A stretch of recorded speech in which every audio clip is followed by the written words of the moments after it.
Welcome to the Change Your POV podcast. You're listening to Headspace and Timing, a show dedicated to breaking down the stereotypes of veteran mental health. I'm your host, Duane.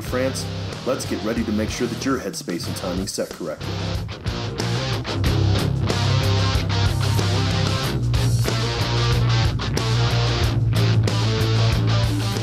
Hey everybody, welcome to Headspace and Timing. If this is your first time listening, then thanks for checking us out. As many of you who serve know, the M2 machine gun, the 50 cal, is one of the greatest weapons in the military's arsenal. If the weapon's headspace and timing isn't set right, however, it's just a huge chunk of metal. Veterans can be rendered inoperable if their headspace and timing's not set correctly either. That's my mission here, to raise awareness about veteran mental health and reduce the stigma against seeking support. Each week we'll talk about different aspects of veteran mental health and interview mental health professionals that are working with veterans, service members, and their families around the country.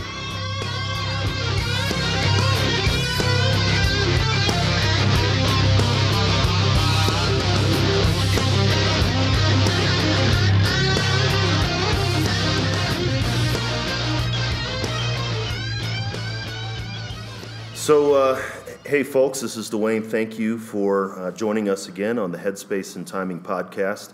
I got a guest here today that I think Marc and I have known each other, since 2013, going on 5 years so. So Marc Scroggins is here. I'm going to let him introduce himself and tell you a little bit about his background and what he's doing. So, Marc, welcome. Oh, thank you. Yeah. My name is Marc Scroggins, and I joined the military back in 1979, and I retired in 2000.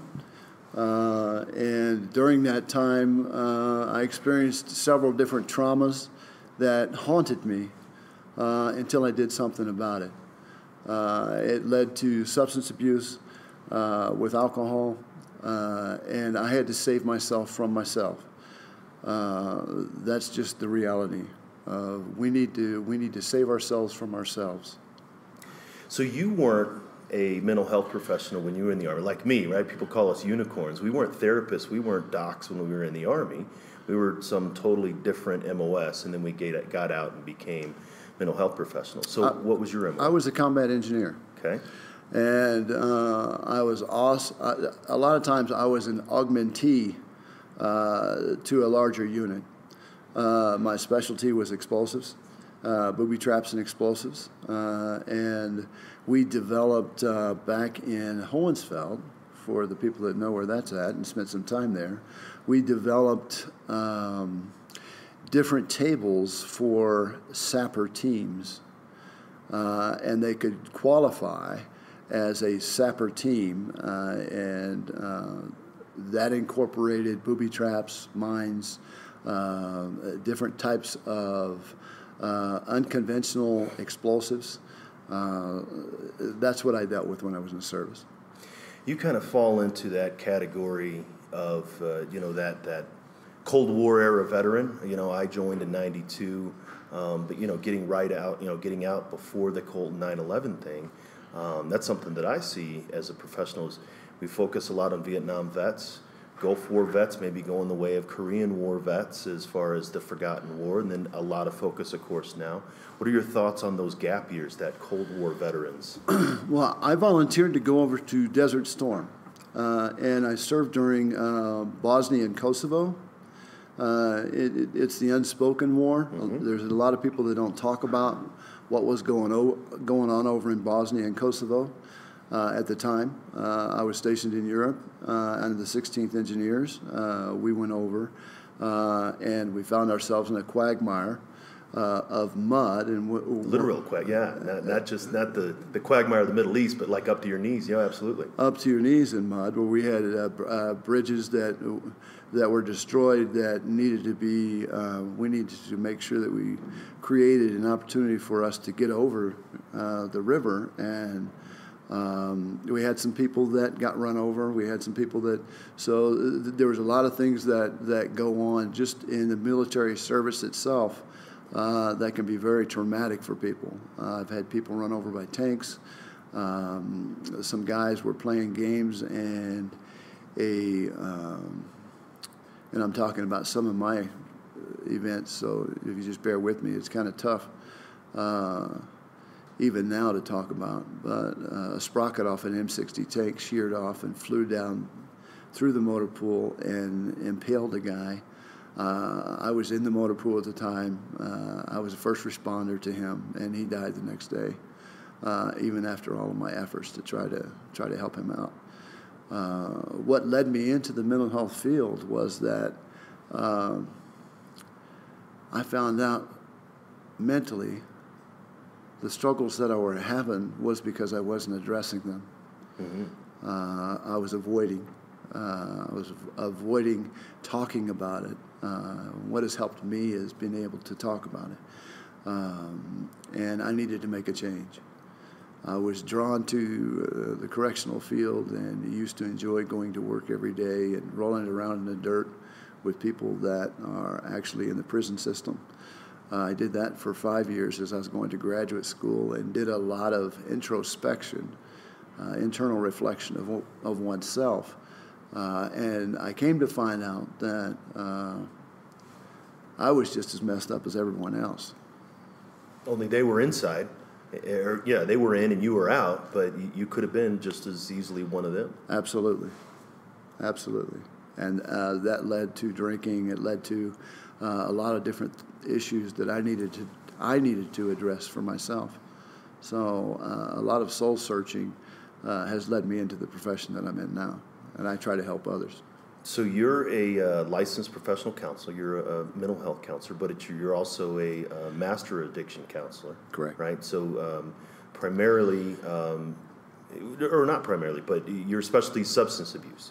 I'd like to hear a little bit about that. Substance abuse for me, as I look back on my life, I've been clean and sober for 17 years, but I've been down in the pits of the holes that we create ourselves through our substance use, and I was able to, someone threw me a rope, and I made the decision to climb the rope, to climb back out of that hole, because I realized at some point where it was affecting my family, it was affecting my relationship, my marriage, and I needed to do something about it. So I had to take charge of me and make those changes. It's interesting, somebody threw you a rope, but now you're the other guy on the other end of the rope, throwing back down. But also for you, it was, you have to want it. You have to want to grab the rope and climb out. We see a lot of veterans that, the rope's dangling there and they don't grab it.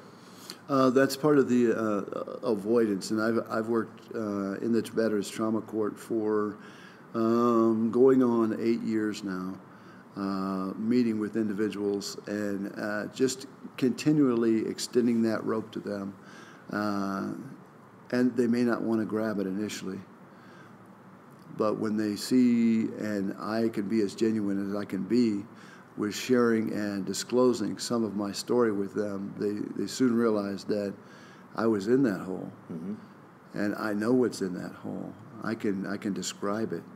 I can define it. You know all the corners, right? Right. And what's in the corners. So that helps allow them to open up, and there's an automatic connection because I'm a veteran also, brothers and sisters in arms, so that helps also. Right.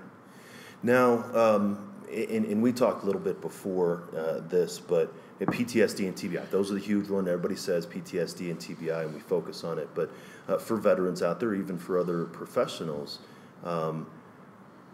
what about substance abuse separate from PTSD and TBI as its own separate challenge? Do you need to be traumatized to be, gripped by substance abuse? And then we can talk about substance abuse. It's not just alcohol. What is the wide range of what veterans are experiencing? Veterans are experiencing, there's an opioid epidemic that most professionals are aware of, and it leads to abuse and addiction over time. That has been my experience, and it's an escape from their own reality. Veterans don't like to be afraid of anything. And I think what scares veterans more than anything is their inner self, and coming clean with that, and realizing that I may be just as messed up as the other guy. And coming to grips with that and having some, not situational awareness, but self-awareness, the internal self. I deal with that a lot. Those were my struggles. So that's a strong point of mine that I try to endear to others, that I can relate. And the addictions can be medically induced, where the veteran thinks they're doing the right thing because the doctor told me to take these pills, right? And this is what it will do. But over time, as the body builds up tolerance, what will happen is it may require for you to take more pills. Yeah, addiction to dependence and so on, yeah. Yeah, so all of that is, and it allows the veterans to escape reality, I think is the point, their own personal reality. There's a lot of we drink a lot in the military. I don't know of whatever, I was a 19-year-old in Germany in the mid-90s myself, and drinking age was, non-existent, and there's a culture of, our grog bowls and everything else. Is that a contributor, and when do you think, as a substance abuse professional or even as a veteran, does it hit the line of going too far? I think it hits the line of going too far, and you don't realize that it's gone too far. You still think that you're under control. That's what's so mysterious about addictions, is that you feel as though you're still in control even though you're not. Other people see it, but you don't see it. That contributes a lot to the suicide rate. When people get into an altered state of mind using a substance, there are times where you truly don't know what you're doing. You're acting out of normal character, or you've become this alter ego, or this different person. It allows you to do that. My question for those veterans is, what are you running from?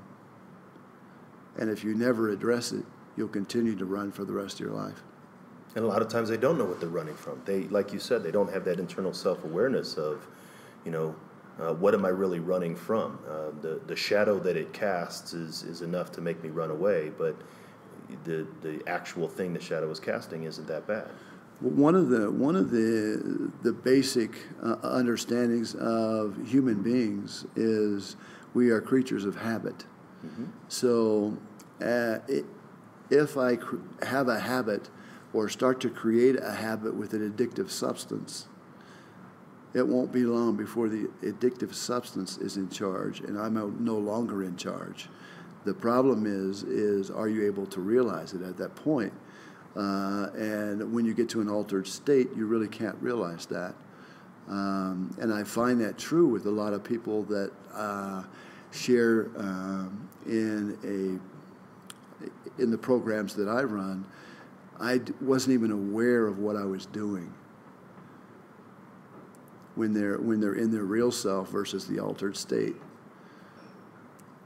I think the military, they give us the ability to stretch to our strength and capacity. Basic training, you don't think you can get through it, but it puts you to the point is, your capacity for enduring this is a lot greater than what you might think. And the military does a great job, but there becomes a point where we think we have more capacity for enduring stuff than we actually do.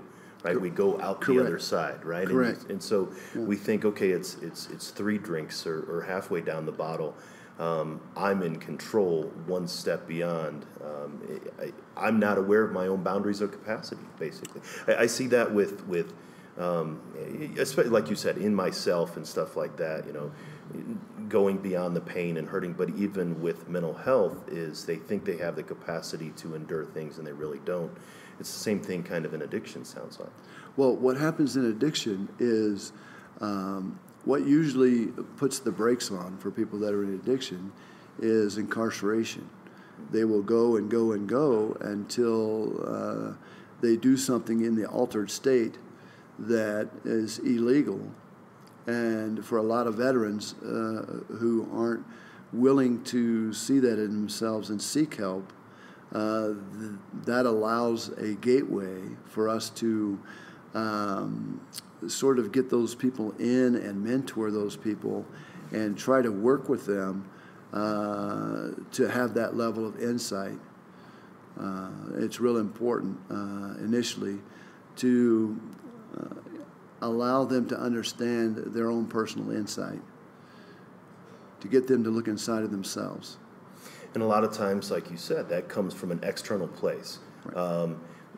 Somebody tells you need to go get help. If it's not, our wife or our husband or whatever else saying, hey, do something, or I'm going to leave you, or, look, you really need to get mom, dad, brother.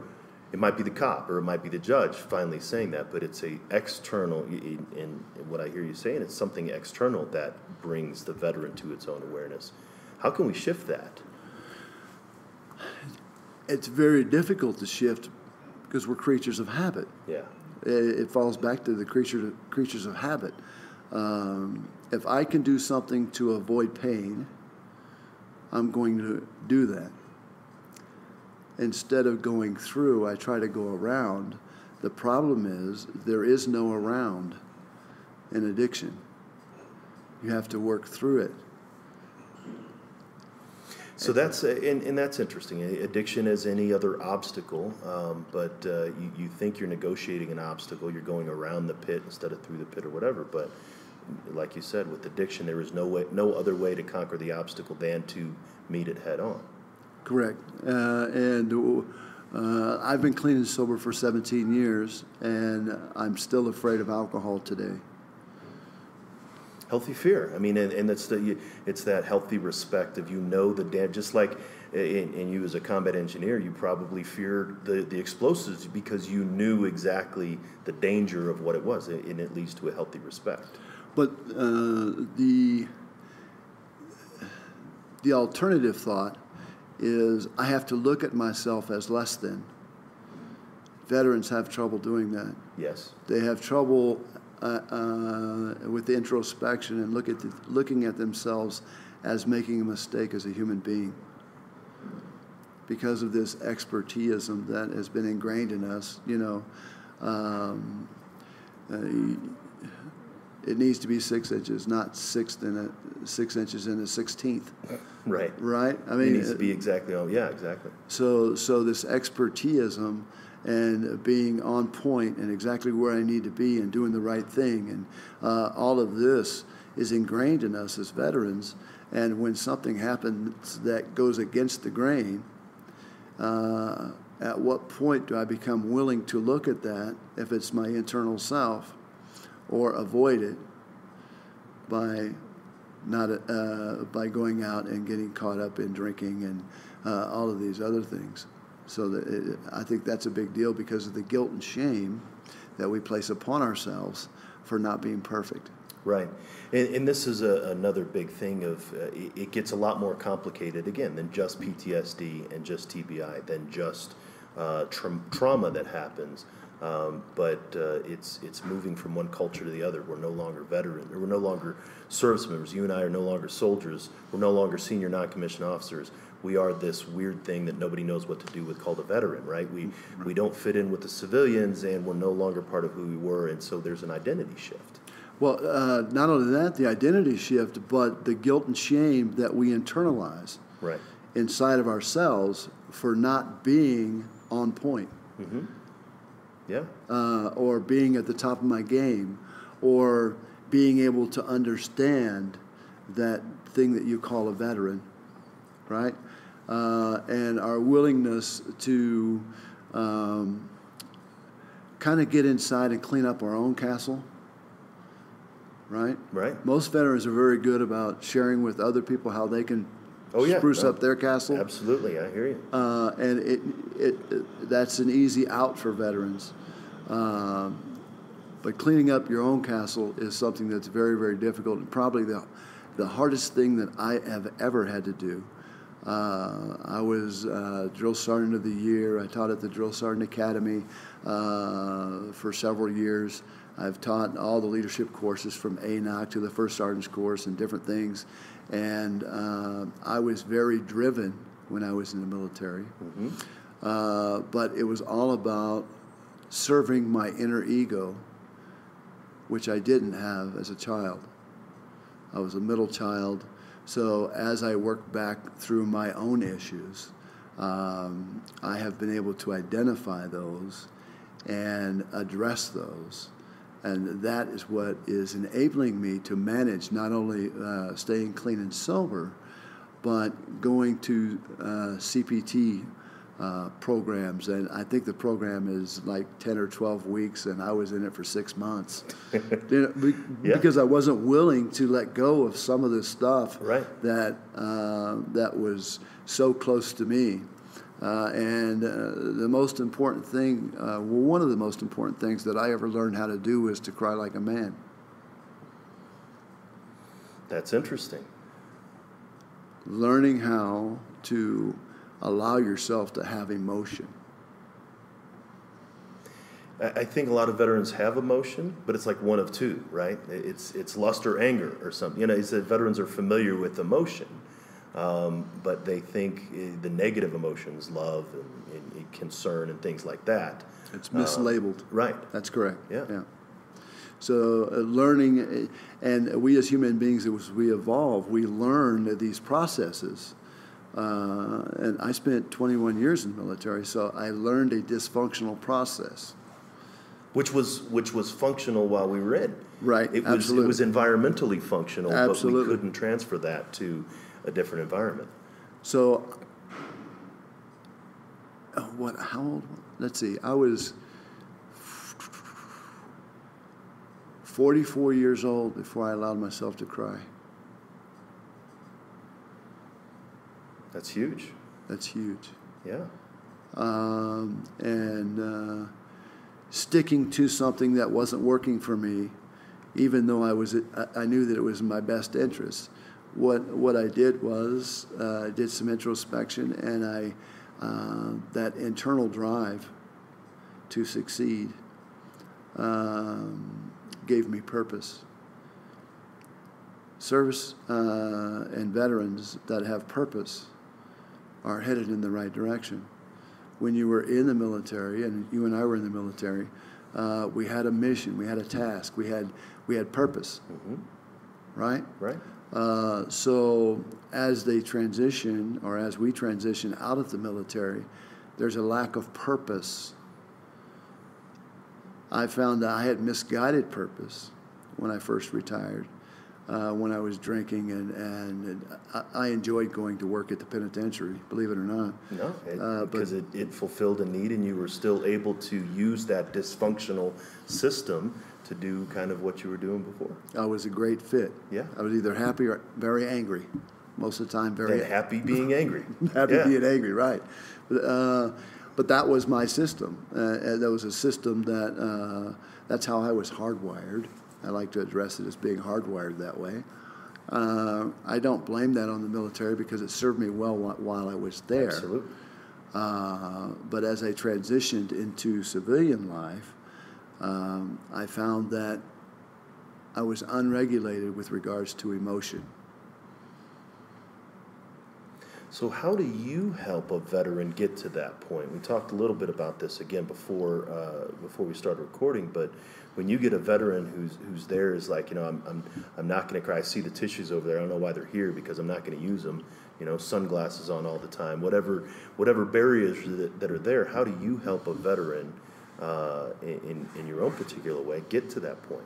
Once and a rapport is established fairly quickly with me and another veteran, because they're brothers and sisters. There's just this level of understanding from one veteran to another. One of the techniques that I use is, instead of having the tissues on the shelf, I bring them to the forefront. Well, after they sit down, I just go ahead and bring the tissues out and set them in front of them, and I let them know it's okay. Yeah. It's okay. And I disclose a little bit about my story. The first time I was able to cry, I was 44 years old. And man, I had all of this stuff just I was wound tight, real tight. And until I started letting go of some of that stuff, I wouldn't be where I am today if I hadn't sought treatment. And I kind of hesitate to think of what might have happened. Sure. Yeah. I mean, that's that anticipated path. But a lot of veterans are on that anticipated path. That's true. Of what happens when you're not working with someone that understands, that's a mental health professional and that knows the techniques. A lot of times you can find a lot of what you and I know on the internet. It's Google, right? It's a big search engine or whatever. But the benefit of you being a veteran, me being a veteran, and having lived experiences, we also have the clinical training to be able to say we know what these tools and we know how to apply them. Mm-hmm. You were talking earlier about what was the one question that you have for veterans, the one thing that you think that every veteran needs. The one question I think that every veteran should be posed with is what happened, and that opens the door for them to share their process. And it gives me a entry into their process with regards to you were this hard-charging soldier that made it through basic training. You were able to endure. You were adaptable. You were all of the things that you need to be in the civilian environment to be productive, to be anything that you want to be. What happened? Yeah, what went wrong? At what point did something kind of go off the rails? When we first started talking about it, I was thinking, yeah, that makes sense. What happened in Iraq? What happened in Afghanistan? What happened in Bosnia? Yeah, that's a piece of it, but that's not all of that question. What happened? Yeah, that happened, and then what happened? And what's the story? Right, and they will share with you. They'll start opening up after they know that you're listening to their story. One is there's a trust issue, that barrier that has to be broken down. Two, I think it's important that you're genuine with veterans because veterans can see through that. But yeah, I smell BS a mile away. Right, because they've lived it. Right. Yeah, that's because that's where they. But yeah, so they're very in tune to what's happening in the session. So professionals need to understand that they're meeting with someone that's really going to be looking for cues to enable them to trust them with their story. Now, do you think, and you had mentioned it a couple times, and I see it, you walk into my office and it looks like a retired first sergeant's office, maps on the walls and stuff like that, and a lot of that is, like you said, it's a shortcut to rapport.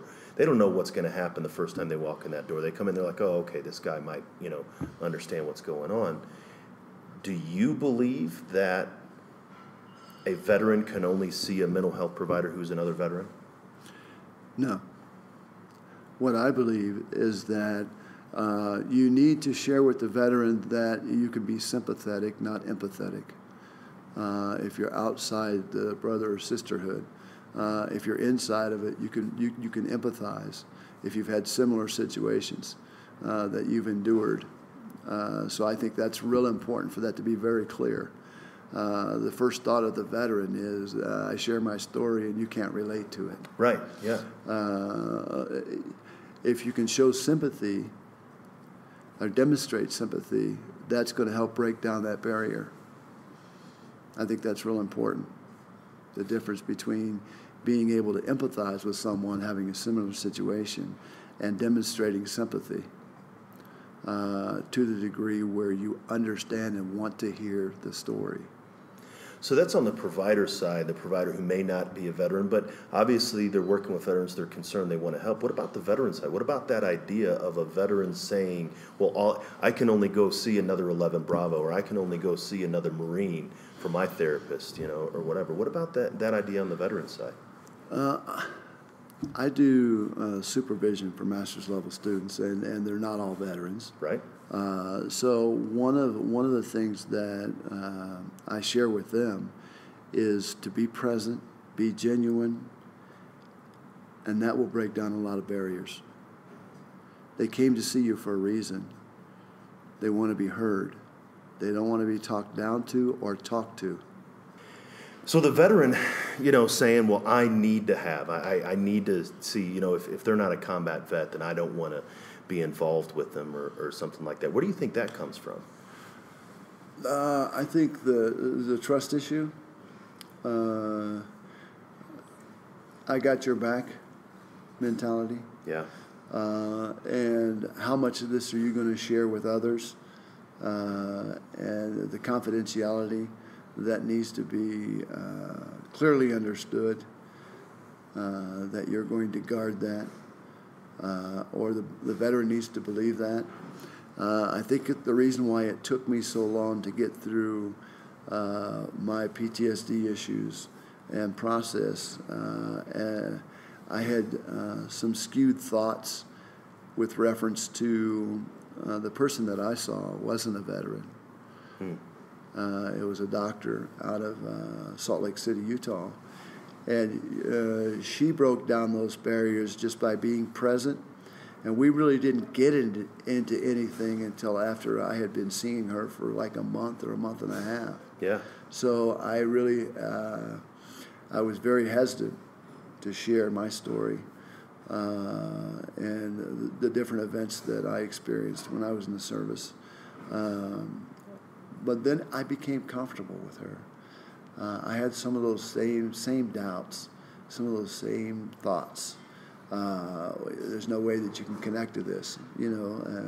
I'll share a story and you won't believe it. Or you're going to break down and cry, and I'm not going to, or whatever. If this is this horrible for me, how, I can imagine that a civilian's not going to be able to.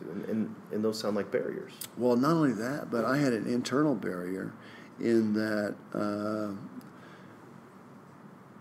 I felt initially, I was brought up in I want to say the older Army, where sharing something like that constituted you as being a liability, not an asset. You don't want to be known as a sick call ranger or that guy that can't be counted on or something like that, sure. I don't want to be the therapist that has a hair trigger. Yeah. That people need to worry about. Losing his cool and start throwing chairs or whatever, right. Having an episode. So it was real important that I sought out that treatment. And my hope for all veterans is that they will look inside of themselves and go get the help that they know that they need. And what I share with most veterans in some of my groups and in my individual sessions is I initially want to know exactly what they're not willing to do. No, that's sort of putting the tissue right in front of them, right? And that's let's find out what your worst fear is, and then it's a clear indicator. Absolutely, what they need to be doing. Right. It's exactly what they don't want to do. The whole avoidance piece, and veterans have across the board have a tendency to do that. Yeah, absolutely. So there are a few challenges that are more significant to the veteran community than the epidemic of veteran suicide. What are your thoughts on it, and what can we as mental health professionals do to impact it? I've had several individuals that were on the brink of suicide that I've been able to talk to, and I use a strength-based approach with them. I try to help let them see the strengths that they truly have, and that they've demonstrated in the past, and try to harness that from within them and bring that out, so that when they leave after the session, they feel empowered. I think that's real important. One of the biggest things out of the 2016 suicide study was that a large number of veteran suicides are older. They're not the younger OIF, OEF veterans, but they're age 50 or older, 50 to 65. Mm-hmm. That they're squarely in now. That Cold War veteran kind of band. What do you think about that? My thoughts about that is they've become very good, almost experts at avoiding what they really need to work on. When I meet with someone in that age group, I'm very, very careful to empower them with their strengths and identify those. And a lot of them have lost a sense of purpose. Yeah, maybe they're not working anymore, or they're not, yeah, gotcha. So maybe I'll talk to them about how would you feel about volunteering? How would you feel about different things that could bring out strengths that they have demonstrated in the past? So as we're wrapping up here, are there any other questions that you could think? You got an audience of veterans and professionals. What did I not ask that you would like to get out there? I think it's real important to understand that veterans are human beings. I think it's real important to understand the dynamics of being a human being. A veteran is like a fireman or like a policeman. It's just something that you've done. Yeah. But you're still human. We're all human. So we are connected at that point with regards to human instincts, how we develop habits. Habits can be broken or changed. You just have to commit to the change process. And just kind of let them know that help's out there. They just have to come and seek it. Seeking help is not a sign of weakness. It's actually a sign of inner strength. Yeah, that's a paradox a lot of veterans aren't aware of, is the fact that by reaching out and saying, you know what, I've reached my limit, that actually shows that you're more resilient, not less resilient. Correct. Right. In buying into the label of veteran, you know, that's I've talked with many. The stereotypes that we have, we're either a victim, right? You know, a broken-winged bird that you know, that someone needs to save, or a lot of the veterans you and I work with in the veteran court that we're villains, right? We're criminals in some sense. That comes out every time something bad happens. Or that we're some kind of mythic hero, right? You know, striding across the land, saving people. When we're none of those, we're human. Right. We're human, and I like to view this as life is full of moments. We have good moments, we have bad moments. The people that I see primarily in the Veterans Trauma Court. Excuse me for interrupting. Can I turn on some lights? You can. We actually, the lights just went out. We're actually recording a podcast here. We're trying to. Okay. Yeah, the lights went down, and we're not sure why they went out, and we're just trying to soldier on without them. Okay. So, our lives as human beings are filled with moments, and we all have good moments and we have bad moments. The good moments are easy to deal with. It's the bad moments and what we do about those that clearly define us throughout our lifetime. I'm a firm believer in that. We all make mistakes. We're humans. It's by design, in my opinion, that no one is perfect. And if you are to calculate all the good moments versus the bad moments, the good moments will, for most people, will be many more good moments in your life than bad moments. They'll be more numerous, and they will carry more weight, right? They'll have both breadth and depth. And they can give you strength. Absolutely.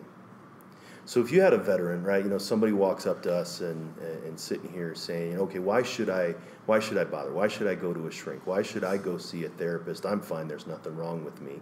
Although there maybe obviously is. What would you say to that veteran? I would share with them initially that I want to help you. And I try to measure 4 different categories. Are you willing and able? Are you unwilling but able? Are you unwilling or unable? And where do I meet you at? So once I can assess where they're at with regards to willingness and their ability, their mental capability, I try to arrive beside them, kind of like penguins and how they take care of their young. Mm-hmm. When their skin isn't thick enough to embrace the Arctic cold, whether you're the father or mother, it doesn't matter. They get in a circle and they take all the young ones and put them in the middle when the Arctic cold blows until they're enabled. They enable them and they grow up enough to take their turn in the outer ring to protect the other youngs that are coming up. So that's kind of how I see it. And that's a support. And I think, and you alluded to it earlier, veterans want to help other veterans. Absolutely. We need to make sure that we're stable so we don't get pulled back down into those pits and things like that. But and that's really interesting. I'm gonna capture those 4 categories, make sure that they're in the show notes. How can people reach out to you, right? How can they reach out and contact you? Would you want that, or what other kind of things would you have for the listeners to be able to follow up with? Well, we have for all veterans every Wednesday. We over at the VA we have an open clinic where none of the therapists that work there have scheduled appointments, and that time is from 12:45 to 1500 on Wednesdays. So they can come in without an appointment and see someone and talk to someone. If they want to reach me, my number is 719-227-4076. And just drop me a line. If I don't get back with you right away, I screen all my calls. I still haven't gotten away from coming into work early. So I get there at dawn and I screen all my phone calls, and I'll be sure to get back with you. Now you had shown me a link, and your son has a project. What was it, the Horn of the Bulls, or what is it? It's called the Heart of the Bull. Right. And it's a day in my life as a therapist. It was a tribute to me for my son, who's now a film director, and things that he experienced around the house, my night terrors, different things that he experienced in his own words.